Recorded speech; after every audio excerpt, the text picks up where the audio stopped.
Olá, olímpicos! Olá, professores! Hoje eu vim apresentar a minha resolução para a questão 2 do primeiro simulado nível beta da OMO.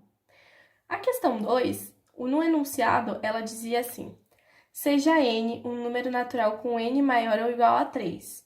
Em 1637, o matemático Pierre de Fermat enunciou o seguinte resultado: a equação x elevado à enésima potência mais y elevado à enésima potência igual a z elevado à enésima potência não possui soluções para x, y e z inteiros e positivos.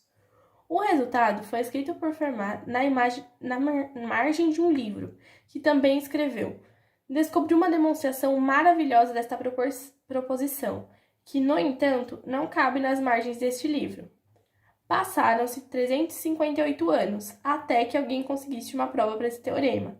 Somente em 1995, o matemático britânico Andrew Wills conseguiu uma demonstração. Considere a seguinte afirmação, que é a versão matricial desse teorema com n igual a 3. Não existem matrizes 2 por 2, A, B, C, tais que A ao cubo mais B ao cubo igual a C ao cubo, com A, B e C, matrizes não nulas com entradas inteiras. Essa afirmação é verdadeira? Bom, três coisas aqui me atraíram muito nesse enunciado, que eu até grifei. Foi a questão das matrizes 2 por 2, que é super importante saber a ordem da matriz, pra gente saber o tamanho dela. Quando ele fala em uma matriz 2 por 2, ele fala numa matriz como essa matriz X aqui, que é a matriz X é igual ao x11, o x12, o x21 e o x22. Cada um desses é um elemento da matriz, ou seja, ela é uma matriz de 4 elementos e de ordem 2 por 2, duas linhas e duas colunas. Ele também fala aqui que A ao cubo mais B ao cubo igual a C ao cubo, que é teoricamente o que ele quer provar. Então, isso é uma informação muito importante, o que ele quer provar, o que ele te propõe.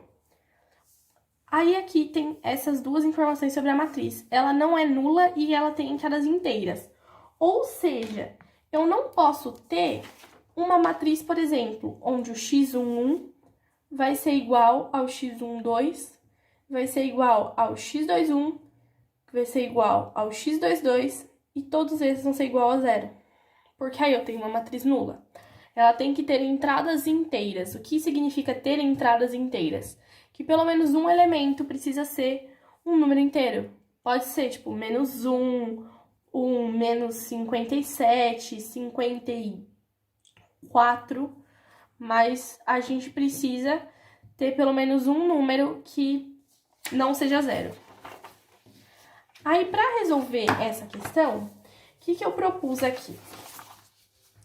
Para que A ao cubo mais B ao cubo igual a C ao cubo, precisamos que a soma dos cubos das matrizes A e B sejam uma matriz que siga a forma construída abaixo, considerando as matrizes A e B como A11, A igual a A11, A12, A21 e A22. Ou seja, eu peguei aquele formato que a gente usou para o X e transferi em letras A. Aí no B, eu peguei e fiz o seguinte: B igual aos elementos B11, B12, B21 e B22. Então, do mesmo jeito que eu fiz com o X e com o A, eu transferi aqui para o B. Sendo assim, a formação das matrizes A ao quadrado, B ao quadrado, A ao cubo e B ao cubo será. O que eu fiz aqui para exemplificar e ficar um pouquinho diferente, para não ficar o mesmo elemento, porque se elas tiverem o mesmo elemento, elas vão ser a mesma matriz. Eu coloquei no A ao quadrado A', no B ao quadrado B', no A ao cubo A duas linhas e no B ao cubo B duas linhas. O que isso me ajuda? Isso me ajuda a não confundir os elementos das matrizes, já que se eu usar uma mesma variável, eu vou ter o mesmo valor. Isso vai indicar o mesmo valor, o que não é verdade, já que cada elemento desses ao cubo ou ao quadrado não é o mesmo da matriz original. O que a gente pode verificar como, por exemplo, se eu escrever D numa função D e na outra eu escrever D de novo, só que essa aqui é D normal e essa é D ao quadrado, eu vou ter um problema. Porque, por exemplo, se eu pegar 2 e 2 ao quadrado, eles não são o mesmo valor. 2 ao quadrado é igual a 4. E 2 é igual a 2. E aqui tá elevado a 1. Ou seja, se eu tiver as mesmas letras, eu vou indicar os mesmos valores. O que não é o que acontece aqui. Aí eu segui. Com os valores podendo ser representados a partir da multiplicação. Então, o que eu peguei aqui? Eu peguei o termo da matriz quadrada e fui colocando ele nos termos da minha matriz anterior. Da minha matriz, vamos dizer assim, da minha matriz mãe, da primeira matriz, da matriz que ela é elevada a 1. O que eu fiz aqui? Eu fiz multiplicação de matrizes. A ordem de você multiplicar uma matriz é o seguinte. O primeiro elemento da matriz, então, por exemplo, aqui, A11, vai ser igual, né? No A ao quadrado, o A' 1 vai ser igual ao A11 vezes o A1 mais o A12 vezes o A21. O A'12 vai ser igual ao A11 vezes o A12 mais o A12 vezes o A12 vezes o A22. E aí eu fiz isso para todos os elementos da matriz A ao quadrado, B ao quadrado, A à terceira e B à terceira. E aí eu cheguei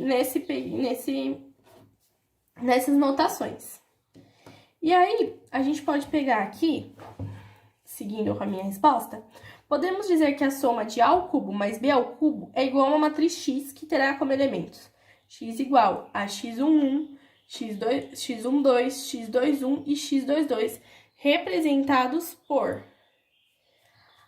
Aqui, o que acontece, o que eu faço? Eu coloco aqui uma outra matriz, que seria como se fosse a C. Mas como eu não queria confundir com a C, eu coloquei x, porque x é o quê? Não tem uma concepção, tipo, x pode ser qualquer matriz. É uma matriz X, porque eu não dei elementos dela e eu também não falei se ela tem uma determinação. Aí, aqui eu fiz o quê? Eu peguei o X. Por exemplo, o elemento x11, ele vai ser formado pela soma dos dois elementos do A ao cubo e o B ao cubo. Se eu quero somar duas matrizes, eu preciso somar os elementos correspondentes dela. Então, por exemplo, se eu quero somar A ao cubo mais B ao cubo, eu tenho que pegar e somar o A11 mais o B11, e aí eu vou ter um elemento C11. E isso vai me ajudar no quê? Agora eu vou substituir. Eu vou pegar, por exemplo, o x11, ele é igual o B duas linhas 11 mais o A duas linhas 11. O B duas linhas 11 não é aqui nessa equação, ele é igual aqui a B' 11 vezes B11 mais B' 12 vezes B21. Aí eu substituí aqui. Mais o A' 11 vezes o A' 12, ou o A' 11 vezes o A11 mais o A' 12 vezes o A21. Aí o que acontece? Claro que cada uma dessas notações entre parênteses, até porque eu tenho essa soma aqui, né? E eu não posso deixar ela atrapalhar essa soma. Aí o que acontece? Eu peguei e substituí novamente. Eu substituí esses termos aqui pela equação deles. Esses termos que eram em B' ou em A', eu substituí pela equação deles para poder fazer um melhor aproveitamento da questão e conseguir chegar numa coisa que fosse todo do termo original da matriz. Simplifiquei, tanto é que eu gastei essas linhas aqui, justamente a substituição, onde eu coloco aqui o B11 vezes B11 mais B12 vezes B21 e vou fazendo a substituição aqui. E aí depois eu tenho que fazer isso todo vezes o B11 mais... Aí eu peguei o termo do B' 12, o que substituía ele na matriz original. vezes o B21 e fiz isso pro A. E aí fui simplificando. No fim da distributiva e da simplificação, eu fiquei com os termos B11 a terceira ao cubo, né? Ou a terceira potência, tanto faz. Mais 2 vezes B12 vezes B11 vezes B21 mais B12 vezes B21 vezes B22 mais... Claro que essa equação do essa equação aqui do B, eu coloquei ela toda entre parênteses. Por quê? Porque eu tenho que resolver esses termos primeiro para depois somar. Porque senão eu vou ter problemas aqui e achar o elemento. Eu não vou ter achado esse termo antes de somar. Eu vou estar somando coisas erradas, de certa forma. Eu preciso fazer essas operações primeiro.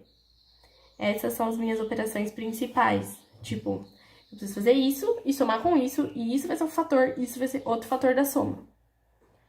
Aí eu vou fazer no A, né? O A ficou mais A1 ao cubo mais 2A12 vezes A11 vezes A21 mais A12 vezes A21 vezes A22. Fechando parênteses, vai ser igual o x11. O que eu tinha dito? O x11 é o elemento de uma matriz qualquer, da matriz X. Para facilitar e encurtar os cálculos, eu tomei o elemento x11 como referência e a matriz X como sendo a matriz C ao cubo. Ou seja, para eu não ter que fazer uma conta de todos os elementos e fazer uma matriz C ao cubo, eu simplesmente fiz o elemento X, eu fiz a matriz X para ela ser a matriz C ao cubo. E aí, o que eu vou ter? A matriz C ao cubo, para manter a minha coerência de colocar uma letra, 2 linhas para representar o cubo, eu coloquei C ao cubo é igual a C 2 linhas 1, 1, C 2 linhas 1, 2, C 2 linhas 2, 1, C 2 linhas 2, 2. E C 2 linhas 1, 1 é igual a X1, 1, C 2 linhas 1, 2 é igual a X1, 2, C 2 linhas 2, 1 é igual a X2, 1, e C 2 linhas 2, 2 é igual a X2, 2. E aqui embaixo, né? Claro que eu tive que exemplificar que C 2 linhas 1, 1 é igual a B 2 linhas 1, 1 mais A 2 linhas 1, 1. Que eu já tinha dito isso aqui para X.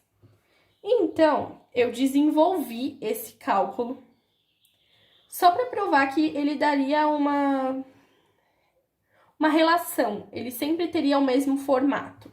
E aí, o formato que eu obtive para as 3 matrizes que eu fiz, já que a soma dos elementos ia ser a mesma, foi que eu tenho sempre o primeiro elemento ao cubo, esse elemento aqui, mais 2 vezes esses 3 elementos, né? Os 3 elementos que apresentam o número 1 no IJ, mais o elemento 1, 2, o elemento 2, 1 e o elemento 2, 2, que são os 3 elementos que apresentam o 2.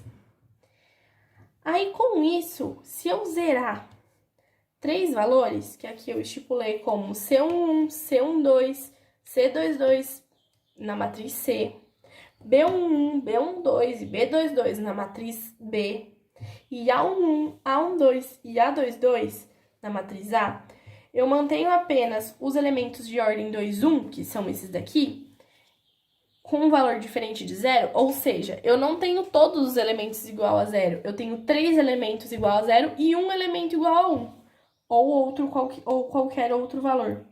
Qualquer outro valor diferente de 0.